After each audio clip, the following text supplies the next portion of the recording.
Welcome to the Indie Author Showcase. I am multi-award-winning author Chad Robert Morgan. And I'm in Hello Kitty glasses. You are definitely in Hello Kitty glasses. Now that you can see it under that mop of hair. You can see one of them. You can see one of them. And half the other one. It actually fits the look. Okay. I seriously don't know how you can survive with that much hair on your head. I really, truly don't. Oh, you should see. I have an average amount of hair. I know you got. Oh, you know, you should see my school did. No, I tell you, I used to have longer hair before I joined the military, and I had to spend 4 years with my hair like this is long for me. And with 4 years of my hair cut short, now when it gets long, it feels like I have like just this big weight on my head. It's like I don't know. I can't wait to get this chopped off. It's too much. I wanted to get chopped off this weekend, but we got busy getting ready for Monsterpalooza, which is when? Next weekend. Next weekend in Pasadena. So, since we're getting ready for another convention, and this is Monsterpalooza has been a really good convention for us. I think that was the first convention. I think it's the first convention we broke even. Yeah. So, so a little bit about our strategy for conventions is... Sell money, get paid? Well, our goal is to break even. If you are an independent author and you're looking to make money at some of these book fairs and stuff like that, probably not going to happen. If you are doing good, you're breaking even. So, which begs the question, why do we bother doing it? For me, it's a marketing thing. It's getting our name out there. We're trying to build an audience. We are an independent. I'm an independent author. When you're an independent author, you're also an independent publisher. You're an independent marketer. You have to do this all on your own. So this is a marketing thing for us. My goal is to break even, so I'm not doing this at a loss. If I'm doing that much, then I'm doing good. Mm-hmm. Profit is kind of pie in the sky stuff. I am a little bit hopeful that we might make a profit this time, because one of the things that we do to supplement the income we make at these conventions is the related merch.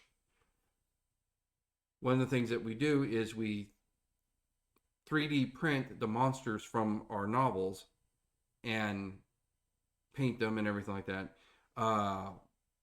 Last year at Monsterpalooza, we had smaller glow-in-the-dark versions, and we sold a handful of those, which was really good. So we're going to have the glow-in-the-dark ones, but we're also going to have our really big, fully painted ones. And the one time we went to a convention with a couple of those, and we sold both of them.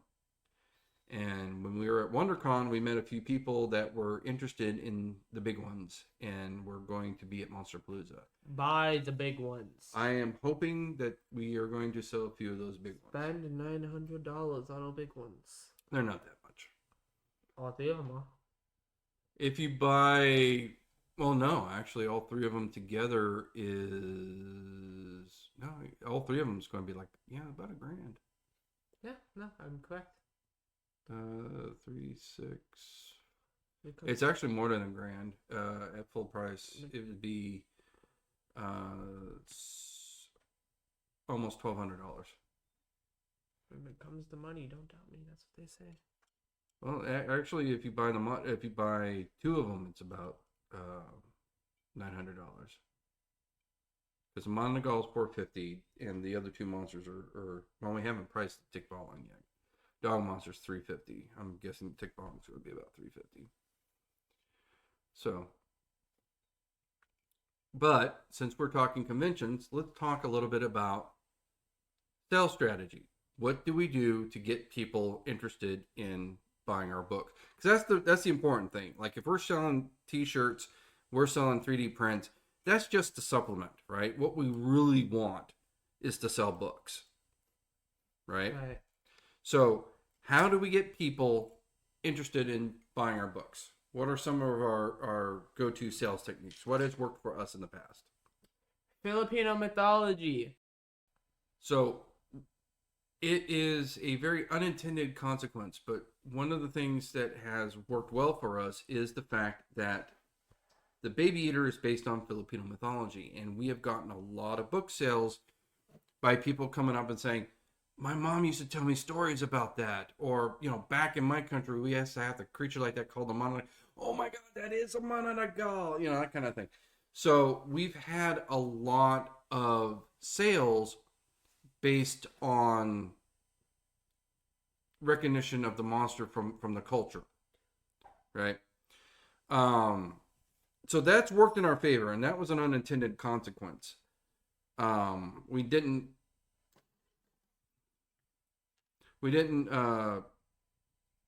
plan on making a book that was going to cater to a specific audience. We just thought that this was a cool story that I could work on with your mother, who is Filipino, and we could work on it together. Um, but what I'm more interested in is, how do we get people to the table? How do we get them to hear the sales pitch? What are our sales techniques? We yell at them. We yell at them. That usually doesn't work too well. It works well for me. Yelling at them? Yes. One of the things that I have found that works well. You see, it's the other thing. If they don't like talking to people, then they'll come with just to be not rude, and then they'll listen. Well, boom.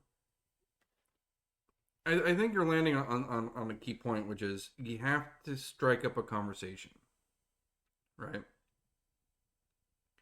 When we were at WonderCon, I saw a lot of authors, and they were just sitting there, and they were waiting for people to come to the table. And the first convention we did, your uncle your uncle Padre brought a friend, Ben, who was a hardcore salesman, and he was constantly working the floor, and he was constantly talking to people, and we were just basically taking cliff notes the entire time. The sales approach according to Ben, right? And we learned a lot from him. And one is, you can't be shy. You can't be a wallflower. You can't sit there and wait for people to... How many people were walking by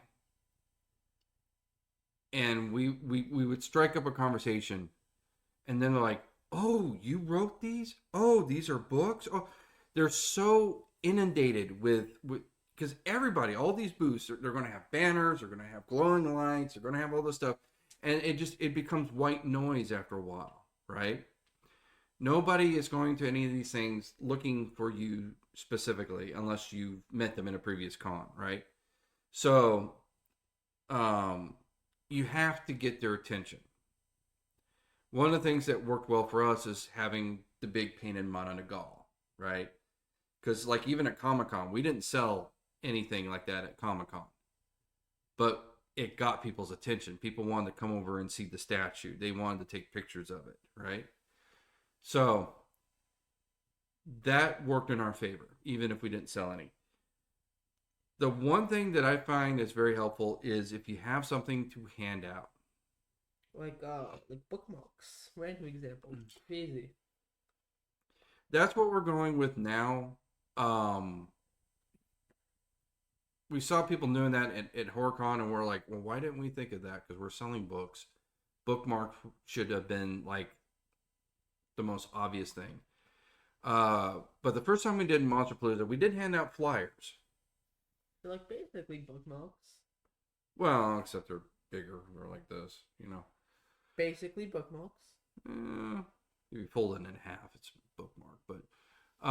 But we had flyers, right? And the nice things about whether it's bookmarks or flyers is that they're cheap, right? We got 200 bookmarks for like $60, right?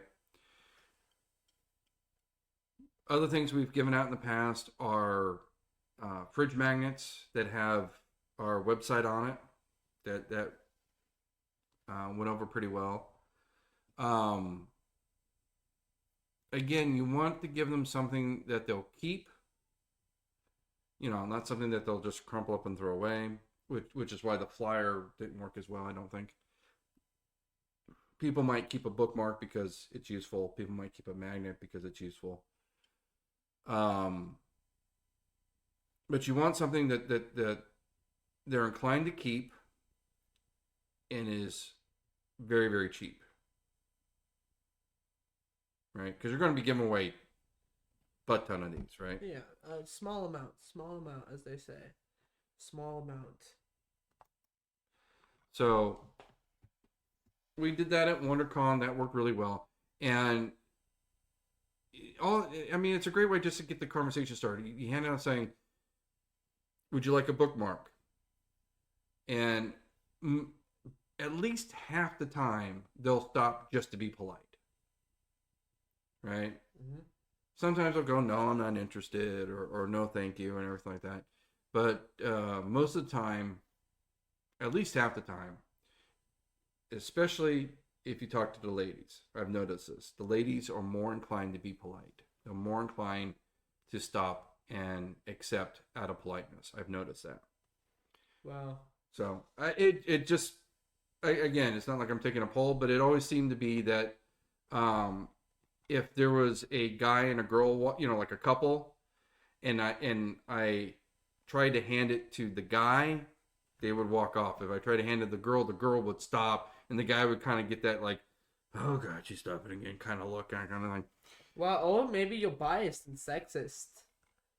Maybe you're just really biased, because maybe you're just being derogatory towards women. Wow, can't believe you right now. Your bias is clouding your views. Because personally, for me, it's been about equal. Has it been equal for you? Yes. Okay. So well, I think you're biased and incredibly sexist.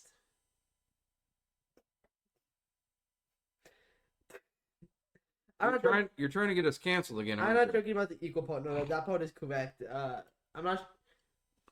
Okay. On the sexist well, no, but part. I mean, this is a good thing. So, you're saying you've not had that experience. That you have had an equal response. Yes. I think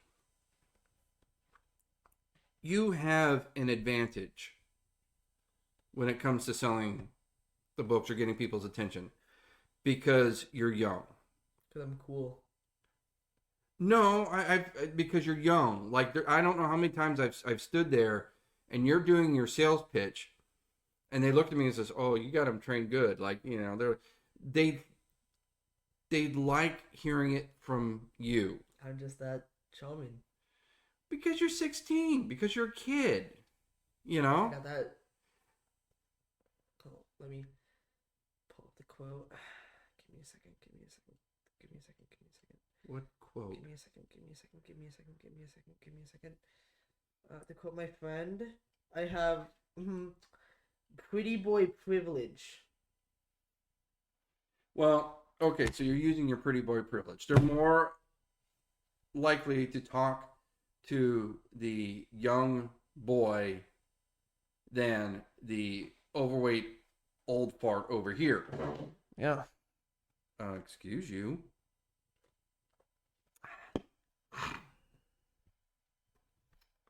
Privilege.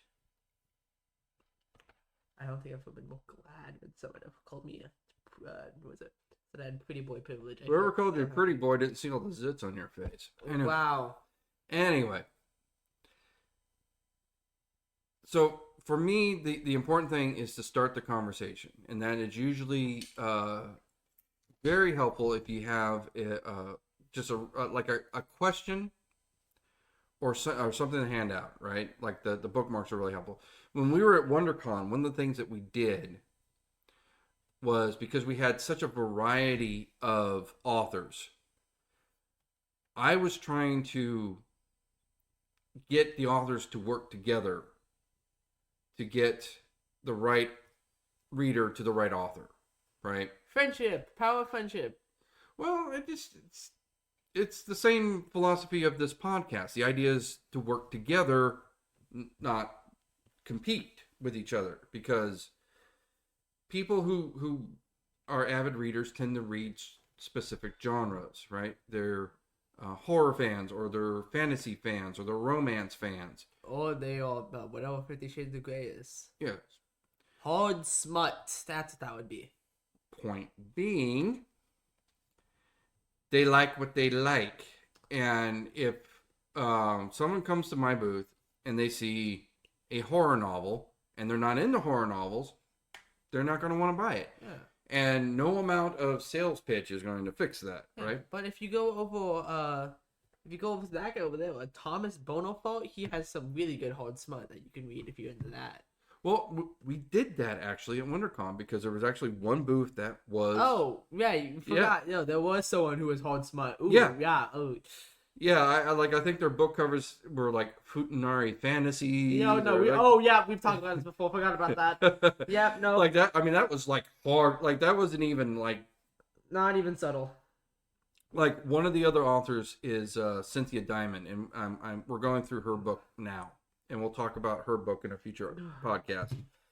And so she is paranormal romance, and there are some pretty steamy scenes in there, but yeah, there's some scenes in there you might want to just like skip. I'm telling you that now. But the point is, it's like that's not the entire book, right? Like nothing actually happened until about 2/3 of the way through the book. And then after that, the wild rabbits. There are, yeah, they well, it glosses over most of it, but I mean, there are definitely some. There's about maybe 3 chapters I would like to cut out before handing it to you. I'll be honest, but that's all right. But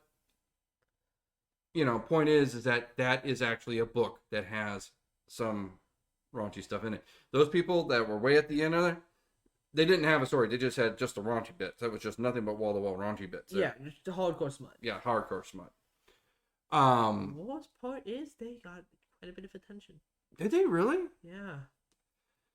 One of the things that we were trying to do when we were at WonderCon is when people were walking by, I would ask, "What's your genre of choice?" And most of the time, people are going, "What the fuck are you talking about?" What's a genre? Yeah. And they would go, "What?" And I said, "What kind of books do you like to read?" And they responded with, "I don't like books," and ran away from you. that happened a few times, right? There's some people that are like, "I don't like reading," and they would walk off. I hate books. Yeah, well, this was WonderCon, not the LA Festival of Books, so that actually didn't happen as often. I know, LA Festival of Books, that was like our go-to response at that point. I was like, horrible. Who goes to a book festival that doesn't like to read books? Me, I hate books, and I go to the LA Festival of Books. We would ask them, says, "What's your genre of choice?" And they were, "What are you talking about? What do you like to read?" "Oh, I like fantasy, or I like sci-fi." I like hardcore smut. And I was like, "You like hardcore smut? Go to the end of the hall because the guy's right there." Point is that we're trying to find a match for the reader, and the goal was hopefully if the other readers or the other authors were doing the same thing, and if they had someone who was into hardcore horror, they can send them our way, or while I'm sending I had a few people that liked documentary style things or nonfiction, and we said, well, it's not nonfiction, but there's historical fiction down the end because it's alive. It's alive. The author was there, and he actually came up and said, that made a world of difference. I got a lot of customers that came to my booth because you recommended them. So, and who did that for us? Well, the sci-fi guys down the couple tables down said they were sending guys our way. Like I never had anybody come up to the table and says so and so sent me, but some of the other authors did say that they were at least trying to reciprocate. So I'm assuming so, but I mean we did well at WonderCon because we're awesome. So and we'll always do well. But let's talk about somebody we met at WonderCon, which was Todd Fahnestock. And we interviewed him a couple podcasts ago, and we talked about his book, uh, the first The first Wildmane book. the first Threadweaver book. Oh yeah, it's called Wildmane. It's called It's Wildmane. about. Can you guess who it's about? Well, that's one of the main characters. Yep, it's right? not. He's not the main character. He's just one of. The real main character is this one girl, Do you remember her name? Mel. Merida? Yeah, Merida? something like that. Something along those lines. I don't think it was Merida actually. It was something. It wasn't Merida. That's the point. Yeah, it took us a while to get through this book because it is a kind of a monster. It's big. It's chunky. It's a good size. It's not the biggest book I've ever read, but it's a good size. It's a lot of independent authors tend to write short books. Nice right? and it's nice and juicy. If you're done. No, it's a good size chunk to read. And what did you think about it? It was good. I don't know. The story was good, not great, but it was good. The action was great. There was a lot of action. The action was good. I don't know. The main plot itself was just like good. You know, it's like it wasn't like great, but it was like. Well, I really dug the magic system in this book. Yeah. That's why it's called the thread reading series because, because I was thinking about like string theory when I was reading it, right? As most people just think about, Well, but I mean, like string theory, says basically everything is a series of strings that are vibrating at a certain frequency, and the whole universe is made of that. This is like the fantasy version of that, where literally she was seeing the universe made of strings, and she's like pulling and plucking at strings to make things happen. And then she could just like reweave these strings to change like a boulder to a table kind of thing. I spun these strings and I used my testicular torsion spell. Point being, I thought expecting the testicular torsion in this episode, but hey, here we are.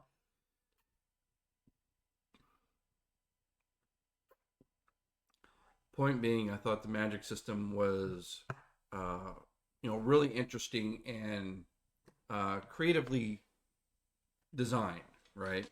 And like I said, it reminded me of string theory, so I kind of felt like there was like I don't want to say it was realistic because of course it's fantasy, but that like I could buy into the world is made that way because there's a theory in physics that the world actually is made this way, and then the whole thing about the God spill, right, which is basically where magic came from, right? The gods created this world, and like they spilled their power onto it. It kind of makes it sound a little bounce chicka wow wow. Oh no, I can make it worse. And then the gods busted all over and the magic was born because they sounded a little like that. The gods splooged. Yeah, I think I just made it sound worse. When using the word busted and splooged, you're welcome. You want to sound anything? Why don't you use busted and splooge, dude? The gods nutted. And then he uses magical nuts to create magic. So in the book there is what do they call it? Dalen's Fountain, right? Yeah. Basically, they capped the God spill. They capped the source of magic, and so they capped the god spawn. They put a cap on it. Yeah. Not limit. Yeah, they put a condom on gods. They gave him estrogen. Yeah. So the whole plot is this girl Merida. See, now you got me wondering if that's her name because you said it. I thought it was Merida. Google time. There wasn't Melinda. No, Melinda's like a dumb name. No. Mirala. Mirella. Mirala. That's what it was. Mirala. Not Merida. Mirala. Mirella. Mirala. I listened to the audiobook. Mirala. Sorry, it was Mirala, not Merida. Mirala. Okay, so basically Mirala is sort of like this chosen one type prodigy. She's a Threadweaver, which is basically a magician in this world. I can grab the god's splooge. Well, but she doesn't know what she is, and in fact, she's living in a world where Threadweavers are basically considered the devil. She's had most of her family were killed because they thought her brother was one.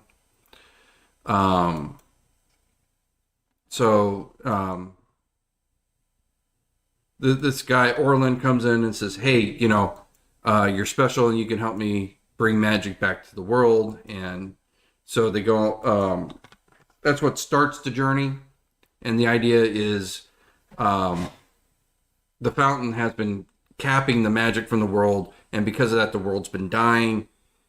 So they want to basically destroy the fountain and let the magic and let the gods nod again. Yeah. The gods have been a little backed up because it's been a few hundred years. Yeah, they put a cock lock on it. Yeah. Yeah. They need to poke a hole in the big giant god condom. Yeah. And let the god's splooge again. Todd is never going to interview us again. Never again. We will never hear from him again.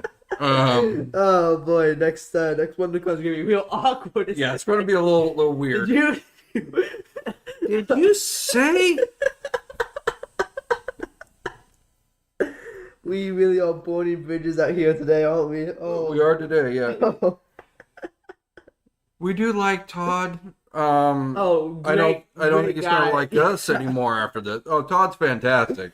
Wonderful guy. I think we're going to be maxing out even Todd's patience with this podcast. It's almost like we put his book in the sex dolls. We can just say we'll put it into degenerate language. We'll put it in language that degenerate, brain-rotted degenerates like my friends can understand. We talked about it last podcast, but one of the things I didn't like about it was, there's two things I didn't like about it. And keep in mind, I liked the book. It took me a while to kind of get into it and get into the flow, but once I did, I really enjoyed it. But there was a couple of parts that I didn't like. One was there was a lot of narrative world building dumping that was happening, right? And we talked about that with Todd in the previous podcast. He says, "Yeah, now I don't do that anymore." But there are a type of fantasy reader that really enjoys that kind of thing, right? They're like fantasy anthropologists. Like they want to know, all the nuts and bolts and everything of how this world was built. They want to know all the history. They're like, fake history nerds.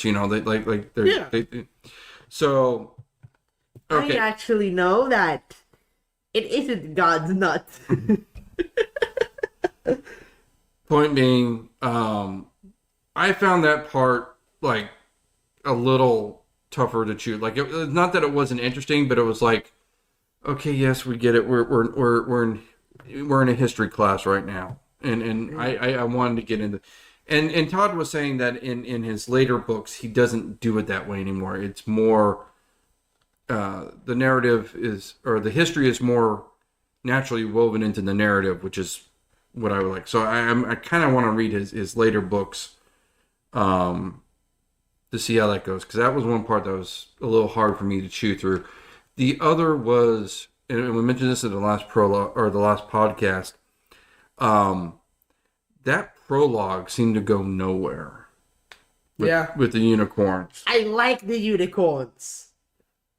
But those were the ones that showed up like 2/3 of the way to like rescue Wildmane.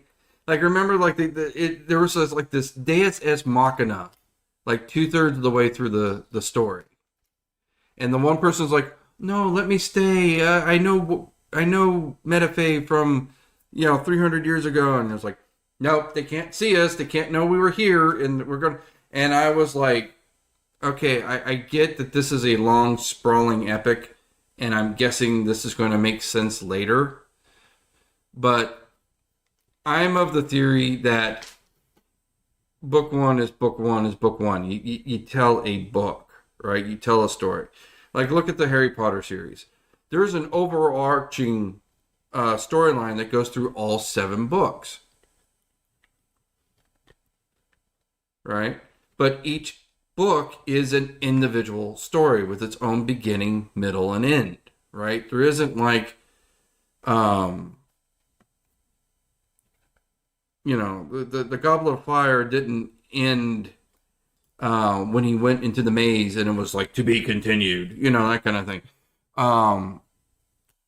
It had its own conclusion, and yes, there were still questions left to be answered in book 5 and book 6, but it had a beginning, a middle, and end. It had a story arc that was completed. Now, that story arc was part of a larger 7-piece story arc, but it had its own story arc. Just like with Wildmane. Wildmane had its own story arc. It had its own beginning, middle, and end. But the prologue doesn't fit with the rest of the book. And that's what threw me. And again, I'm guessing there's more to it throughout the rest of the series, but that was one part I didn't particularly. I love the prologue. You're just being a contrarian, aren't you? I just like the unicorns. I would have liked them to have done something with the unicorns instead of just. I also wish that there was more of the unicorns, but I like the prologue because there were unicorns. Love myself some unicorns. That you never saw again. Better than no unicorns. Would you rather have a unicorn show up twice? Or nice? Not nuns. Zeros. I would like it to make sense in terms of the story.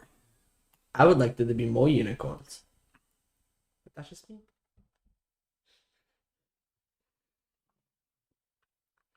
So, well, those are the negatives. Let's talk about the positives. Because we're sounding kind of negative on Todd's book, but we did actually enjoy the book. Very much so. Like I said, I did like how the magic system was working on. I love the God Nut. He will never talk to us again if we keep on with the God Nut. Never. I'm telling you that right now. No, we need never. I did like. Marilla is one of the main characters, and she is kind of our ignorant stranger point of view to get us into the book, to get us into the narrative. Because she's the one that's like, oh wait, I know I can do magic. I need to be taught what magic is and how this all works and everything like that. So as she's learning, we're learning, right? But what was really interesting is we had this character Metaphase, right, who's a demigod. Basically, he was a mortal that was basically possessed by this god. So now he's immortal, and what I thought was interesting about the character was how depressed the guy was because he's immortal. I would be too. Well, but you don't usually think about it that way. Yeah, no, actually, no, that's... Really? Being immortal would suck. Well, I mean, but how many times do you have an immortal character and he's just so... I mean... Often. When? Because that's like one of the most like common tropes. Because like if you're immortal, you have to watch all your friends die like over and over. You can't form any meaningful connections. Like I've seen that so many times. Like I've seen things that's like press the button, you are immortal, but also you are immortal. Like that being immortal would suck. Well, I mean, but like Doctor Who's pretty much immortal, but he... No, because technically he like pretty much dies. Pretty much dies. When he gets reincarnated, that's basically death. But it's still him. Like, he has all the memories, right? Yeah, but he's a completely new dude, so it's technically still death. He's basically like he died. It's straddling it. But I mean, but the guy's like, even when like he's in the Mass Effect, he's like, I'm 900 years old and everything like that. I mean, the dude goes on forever, and he's still pretty upbeat and optimistic. He's I mean, sometimes he gets moody about it, but look at the what do you call it? Not the Vampire Diaries. The interview with the Vampire series, Anne Rice. Sometimes the vampires would get a little moody about being immortal. But by and large, I don't remember that ever being a defining character trait. Like, the entire book was him being bummed and having to get over it. I don't know, maybe it's just like an anime thing. Maybe. Like to the point. That's like one of like that's like one of like the main things of Death Note, isn't it? No, who's immortal in Death Note. The Shikigami. They're just bored. Because they're immortal. But they're not depressed. They don't want to be immortal. I know like so many characters. Not I don't know. But it's like a common trope that when you're immortal, you're depressed. I thought that was a pretty common thing. I don't know. I'm not thinking of any immortal beings that are bummed over it. Yeah, like that. I remember that's not like a thing that people are, like happy about. Well, I mean, like I said, I've known immortal beings in literature to occasionally get bummed by it. Like Lestat in one of the books tried to commit suicide by flying into the sun, right? And then he wound up just getting a really good tan off the whole thing. Trying to think of one of my favorite characters that would technically be called immortal. Yeah, I don't know. But like I said, I don't remember it ever being a character's like defining trait.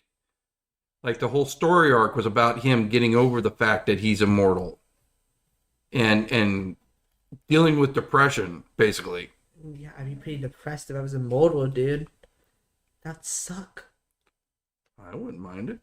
I think you would. Nah. It's terrible, dude. Why?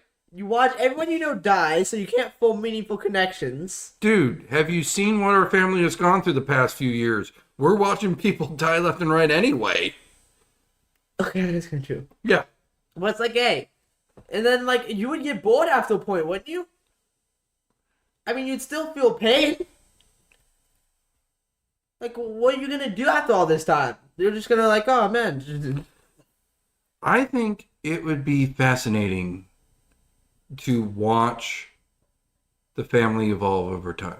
And also, what would happen eventually when it's just like the world is just like there's gonna be a point where like the world just gets ruined, right? What are you gonna do then if that ever happens? You're done, and you're just kind of like stuck there forever. Or like, what if on the off chance that like, what is it? Like one state gets a little greedy and launches a nuke, and then MAD happens. You know, mutually assured destruction, and the whole world is just gone. And like, what are you gonna do then? You're just gonna sit there and be like. To your thumbs like, oh well, oopsie daisy. Point being is, I don't think I've seen it where the whole book was him dealing with the problem with immortality, which I thought was interesting.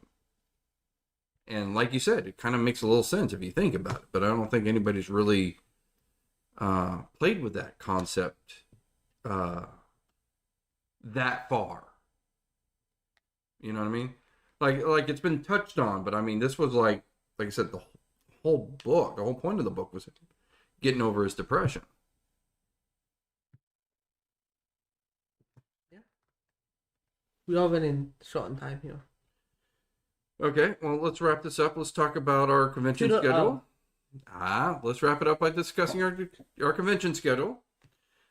First of all, if they want to support the podcast, where can they find our books and our merchandise? Spectral Inc.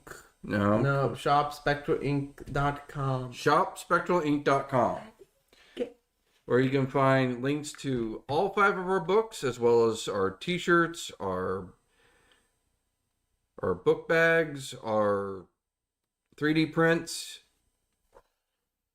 blankets, mugs, hoodies, sweaters. I just had a really funny joke that had to do with all God's blue bit.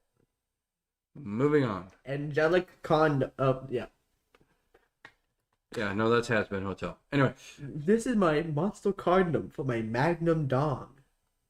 And Love Pokes and Rec. Anywho. So let's talk about convention schedules. Where are we going to be at? Monsterpalooza. We're going to be at Monsterpalooza in Pasadena next week. Then in September, we have what? Sun. No, Son of Monsterpalooza is not till October.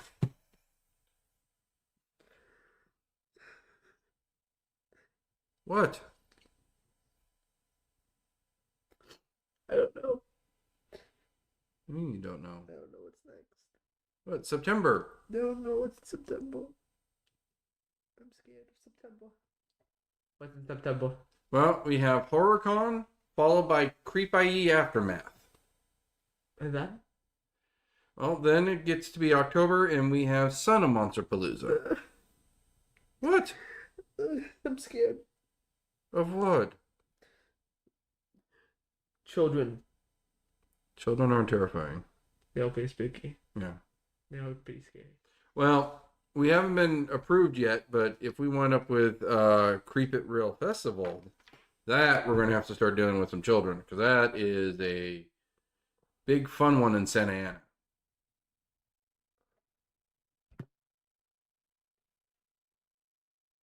So, okay. You need to go to bed because you're being weird. All right. Toodaloo. We really need a better sign off. No. Toodaloo. So, I'm Chad Morgan. And I'm Alexander Morgan. And this has been the Indie Author Showcase. Toodaloo.